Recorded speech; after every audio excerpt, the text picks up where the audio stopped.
If you've ever felt frustrated getting your designs through reviews and approvals, it's most likely not your solutions. I'm going to share the 3 things I've done over the years that consistently get faster approvals.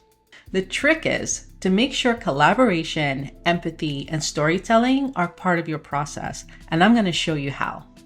Welcome to UX Ways of Working, where I share proven methods to help you level up your UX game. Let's get into it. First, stop designing alone and bring your stakeholders in early. The earlier you involve them, the fewer questions you'll face later. Be proactive about leading brainstorming sessions or mini workshops to let them see behind the curtain and what actually goes into UX problem solving, and the opportunity to see that you are factoring in business needs and insights into your design decisions. The key stakeholders you bring in will become your biggest advocates if you give them a voice and space to collaborate and feel they are an essential part of the outcome. Over time, this is also going to help you anticipate questions, create better solutions, and even improve how you communicate design decisions. The second thing I do is knowing my audience and coming from a place of empathy. Empathy is not just for users. Understanding your stakeholders and partners' priorities and goals will help you understand the bigger picture and adjust your approach.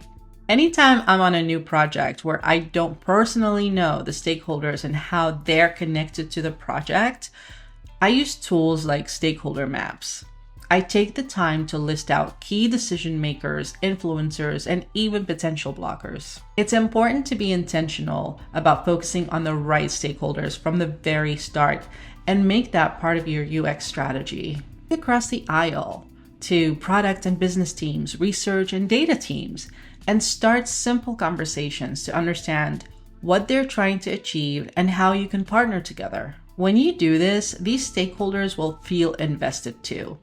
And when the time comes, they will be right there with you, supporting your solutions with stats, insights, and business need. And lastly, be intentional about storytelling. If you have a presentation coming up, you can still save the day with storytelling. It's not about having a fancy pitch deck. It's about telling a clear, relatable story that ties back to the business needs.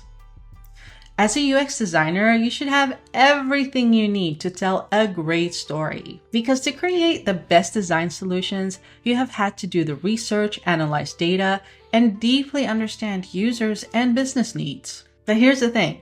I see too many designers jumping right into the designs, providing no context in a room full of people with questions. Stop doing that. I recommend using the inverted pyramid to present the most important information first, then get into the details. So in UX storytelling, you would hook them with the problem first.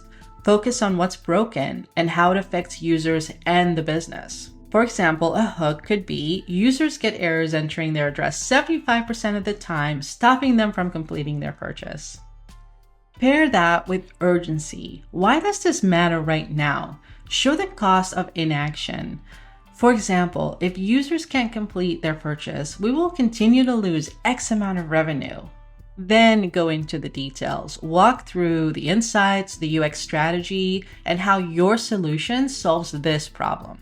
Remember that people are visual and emotional beings, so show them exactly where users are struggling, using direct quotes or emotional journeys. We have a whole arsenal of methods to build user empathy. Use it. And finally, end with impact. What's the ROI in all this? Use language your audience understands. It's important to tie your solutions to measurable success. For example, this solution will lead to less drop-offs, eliminate frustration for the user, and increase conversion by X amount. We always talk about doing the math for our users. Well, do the math for this audience by pairing user struggles, drop-offs, and potential revenue loss, and you've got a story they can't ignore.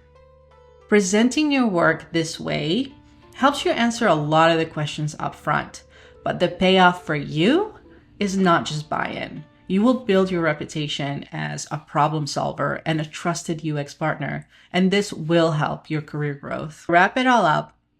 Take every opportunity to collaborate and bring key stakeholders into the UX process.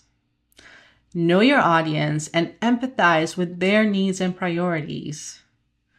And then be intentional about creating a powerful data-driven story that connects user needs and business outcomes. These are ways of working. It's about changing your process, but don't get overwhelmed. Start small and make the connections and have those conversations. I also have a handy little checklist that you can download for free. Thanks for joining UX Ways of Working. Drop a comment on your biggest UX struggles. And if you found this content helpful, please subscribe. See you next time.